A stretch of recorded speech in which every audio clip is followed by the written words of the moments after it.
Win streak ng Rockets tinapos ni Wembanyama, Dallas inulan ng kritisismo, at Richard huli na ng ibinabad sa laro. Sumabog ang mga tagahanga ng Dallas Mavericks online matapos ang nakakatakot na unang kalahati ng laban ng koponan laban sa Memphis Grizzlies noong Biyernes, kung saan puno ang mga social media feed ng mga clip, may init na opinyon, at mga nakakainis na reaction gifs, habang ang Dallas ay nahuhuli sa score na 74-51 sa pagtatapos ng unang half. Ipinakita ng scoreboard ang buong kwento. Pinahirapan ng Grizzlies ang Mavericks gamit ang agresibong depensa at epektibong pag-score. Pinilit silang mag-turnover at sinamantala ang mga transition opportunities na nag-iwan sa Dallas na habol agad sa laro.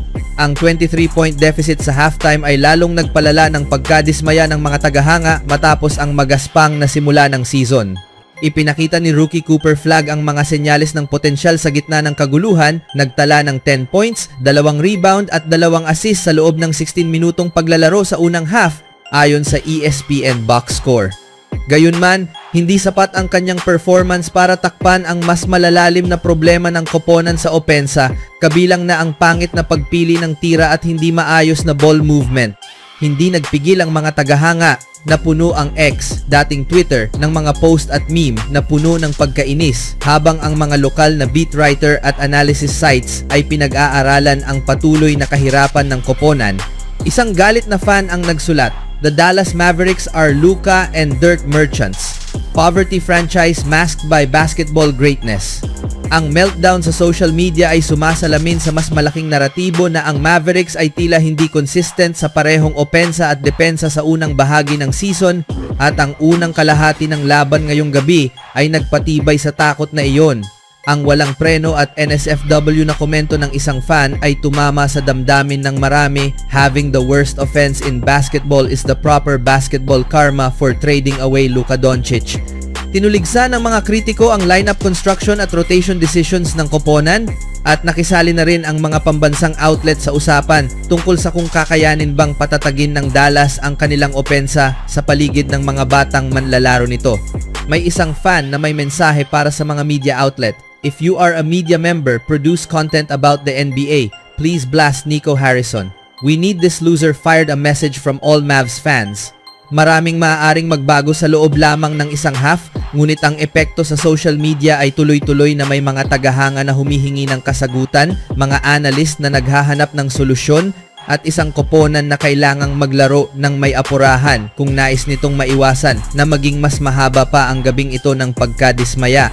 Ang pagsisimula ng ikalawang half ang magpapakita kung kalmahin ba ng Dallas ang bagyo o ibibigay na lamang nila sa internet ang kontrol ng kuwento.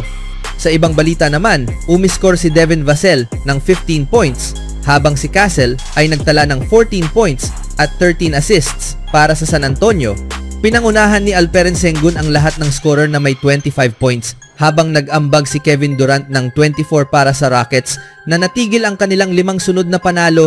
Umiscore si Reed Sheppard ng 16 puntos, si Thompson ay may 14, si Josh Okogie ay nagtala ng 12, at si Tari Eason ay nag-ambag ng 11 para sa Houston. Nanguna ang Rockets ng 6 na puntos matapos ang isang 3-pointer ni Okogie 4 na minuto sa unang quarter. Bumawi ang San Antonio sa pamamagitan ng 15-4 run na tinapos ng isang putback layup ni Keldon Johnson, bago nakabawi muli ang Houston at nakapagtala ng siyam sa huling 11 points ng yugto, kabilang ang isang long distance shot ni Eason upang manguna ng 25-23 matapos ang unang quarter.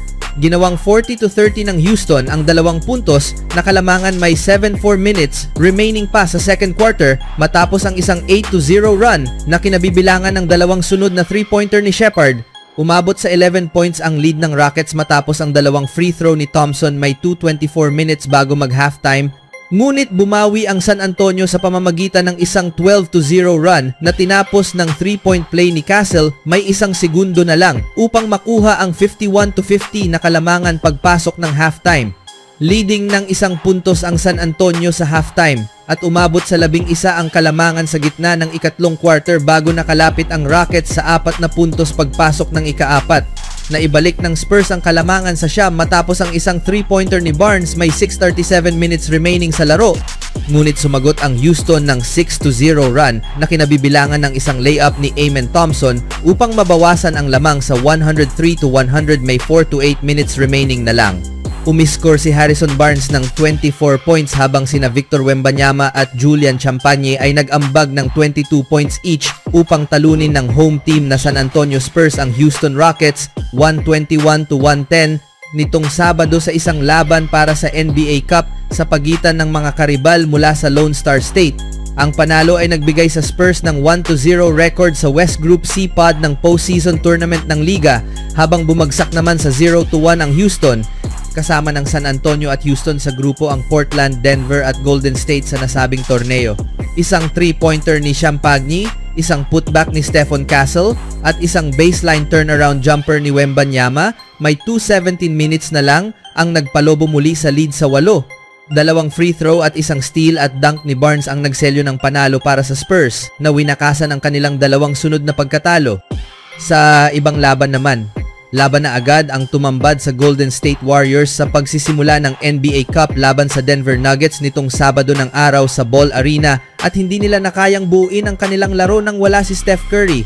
Malayo pa! Sinimulan ni Draymond Green ang laban sa pamamagitan ng isang tres mula sa kanang sulok at pinilit pa ng Warriors ang Nuggets na mag-shot clock violation sa unang offensive possession nito. Ngunit hindi pala iyon magiging senyales ng maganda, kabaligtaran pa nga. Sumagot ang Nuggets ng 12-0 run at maliban sa maikling sandali sa ikalawang quarter, tuluyang nalugmok ang Warriors sa isang 129-104 na hindi kompetitibong pagkatalo. Si Green, 17 points at Jimmy Butler, 16 points lamang ang nakapagbigay ng matinong opensa sa mga starters ng Warriors. Ang natitirang tatlong starter ay nagtala ng 2 puntos lamang sa unang half at 15 points lahat-lahat. May kaunting liwanag mula sa bench sa katauhan ni Quinten Post na nagtala ng 14 points sa perpektong 6 of 6 shooting at naipasok ang 2 3-point attempts niya. Samantala si Nikola Jokic sa loob lamang ng 28 minutes ay halos mag-triple-double. Ang 3 beses na NBA MVP ay nagtala ng 26 madaling puntos sa 12 of 15 shooting kasama ang 9 rebounds at 9 assists at iisang turnover lang. Ang pinakamagandang play ng laro ay mula sa tubong Bay Area na si Aaron Gordon. Ang 30-year-old ay tila bumalik sa kanyang Archbishop Mitty days. Tinawid si Buddy Hield sa 3-point line at nagpakawala ng napakalakas na dunk kay Post. Bukod sa pagkawala ni Curry na hindi nakalaro sa ikalawang sunod na laro dahil sa karamdaman, wala rin ang veteranong sentro na si Al Horford dahil sa pananakit ng kaliwang paa. Nakita pa siyang nagpa-practice ng tira sa shoot-around, ngunit bago magsimula ang laro ay may yelo na ang kanyang kaliwang paa sa locker room, isang bagay na madalas nang makita simula ng season. Narito ang takeaway mula sa pagkatalo ng Warriors na bumagsak sa 5,005 overall record at 1-5 sa road games. Kahit parehong naglalaro nang may iniindang sakit sina Butler at Green, tampok pa rin sa starting 5 ng Warriors ang 2 future Hall of Famers na sinasabayan ng 3 batang manlalaro na gustong mamuno sa hinaharap ng prangkisa. Ngunit sa Denver, madilim ang hinaharap na iyon. Walang naibigay sina Jonathan Kuminga, Moses Moody at Brandon Podziemski sa unang kalahati kung saan pumasok ang Warriors sa halftime na 66-49 ang lamang ng Nuggets. Sina Kuminga at Moody ay parehong walang puntos sa pinagsamang 0 of 7 shooting at mintis ang lahat ng 4 na 3-point attempts nila. Si Podziemski naman ay may 2 puntos, kapareho ng bilang ng kanyang turnovers. Lumipas pa ang 5 minuto sa ikatlong quarter bago makapuntos si Kuminga habang si Moody naman ay nakascore sa unang minuto ng 4th. Nagtapos si Podziemski na may 7 puntos ang pinakamataas sa 3. Sa kabuuan, nagtala silang 3 ng 15 points sa 7 of 29 shooting at 1 of 12 sa 3. Sa laro na ito, nagpakita ng puso si Richard sa laro na pilit hinahabol ang kalamangan ng Nuggets. Ngunit sa huli ay natalo pa rin ang Warriors. Despite being down big numbers, you still got a job to do. This is where coaches evaluate young talent.